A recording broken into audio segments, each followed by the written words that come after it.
Hi friends, welcome to Reading with Mrs. King. Today's story is called Too Many Frogs. Now we couldn't use our green screen back there because all the frogs started to blend in with it, so it was looking quite ridiculous. Let's jump into the story and see what happens with Too Many Frogs.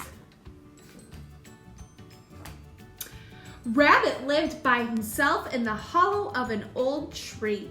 He cooked for himself, he tidied up after himself, and at the end of each and every day, he read himself a story. It was a simple way of life, no fuss, no clutter, and Rabbit liked it. But one rainy evening, he heard a knock knocking at his door. "It's Froggy!" croaked a deep voice. "Don't care for the storm." Rabbit opened the door. "I was about to read myself a story." "Ooh, I love to listen," cried Froggy, and hopped right inside. "Don't mind, do you?" I suppose not," Rabbit said. So Froggy listened while Rabbit read his story. "Well done," he cheered when Rabbit had finished. "Storms ended too. Thanks for your kindness. Toodaloo." The next evening, as usual, Rabbit finished dinner, tidied up, and sat down to read himself a story. But before he could begin, he heard another knockity-knock, knocking at his door. "It's Froggy!" croaked the same deep voice. Rabbit opened the door. "I was about to read myself a story." "I know!" Froggy cried, and hopped right inside. "Love to listen, but first let's fix ourselves a snack, or three. Don't mind, do you?" I suppose not. So Froggy hopped and plopped and whipped and flipped and mixed and fixed a snack, or three. Too much fuss, Rabbit thought. Froggy kind of just invited himself in, and now he's eating all of Rabbit's food. Oh, goodness. But Froggy listened while Rabbit read his story. "Well done," he cheered when Rabbit had finished. "Snack's gone, too.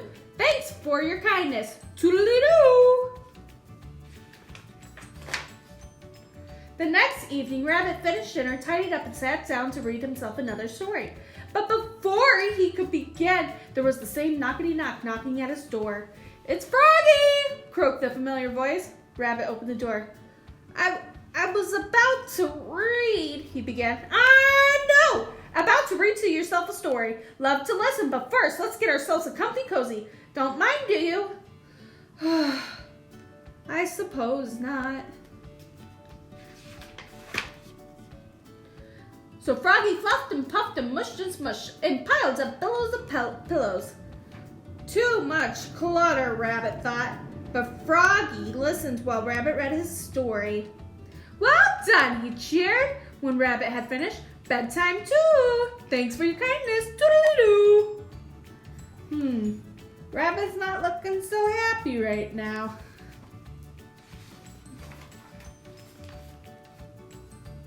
The next evening, Rabbit finished dinner, tidied up, and sat down to read himself a new story. But before he could begin, there was a knockity-knock knocking again.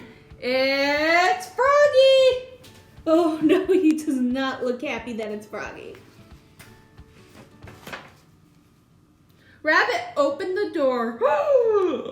"Oh my goodness! Look how many frogs there are!"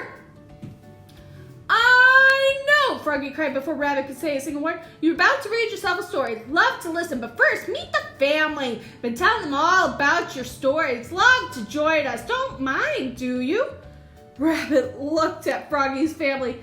Big frogs, little frogs, dozens and dozens, all wearing t-shirts. Frog family reunion. Too many frogs, he thought. Too much fuss. Too much clutter.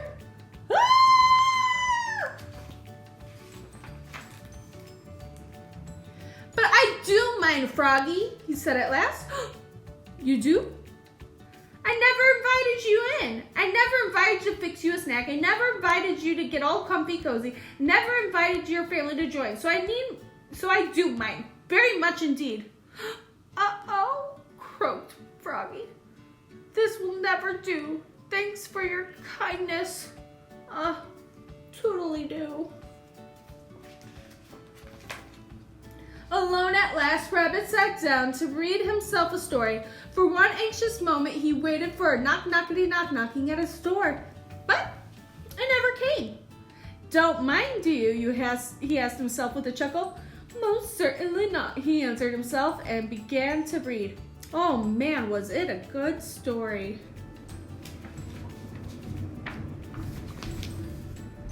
But something was missing. Snacks make a good story better, he thought, so he fixed himself a snack and read on. It was a very good story. But something was missing. Pillows make a good story better, he thought, so he fluffed himself a pillow and read on. It was exceptionally good story, but something was still missing. What do you think that he's missing? Let's find out. Oh, look at all the frogs. Rabbit blinked once, he blinked twice, then he sighed. It's Froggy, he told himself at last. He loves to listen. Rabbit opened his door. There sat Froggy and his family, waiting patiently to say they were sorry. Never meant to be rude. Brought you a t-shirt. Frog Family Reunion. Thank you, Rabbit said. I was about to read a story. Would you like to join me? Love to listen, cried the frogs. And then all they jumped and hopped in. Big frogs, little frogs, dozens and dozens. Rabbit offered them a snack or three and helped them fluff their pillows. Then every frog listened while Rabbit read his story. Well done, they cheered when he had finished. So many frogs, Rabbit thought. So much fuss, so much clutter. It was a different way of life. You know what? Rabbit liked it. The end. You know, I can kind of relate to Rabbit. I usually read my stories in front of lots of students. And right now my heart misses seeing everybody's faces and hearing their comments and their connections to the stories. Maybe today you can read with a family member or listen to a story with a stuffed animal or whoever is with you. I hope you guys keep reading and have a spectacular day. Bye!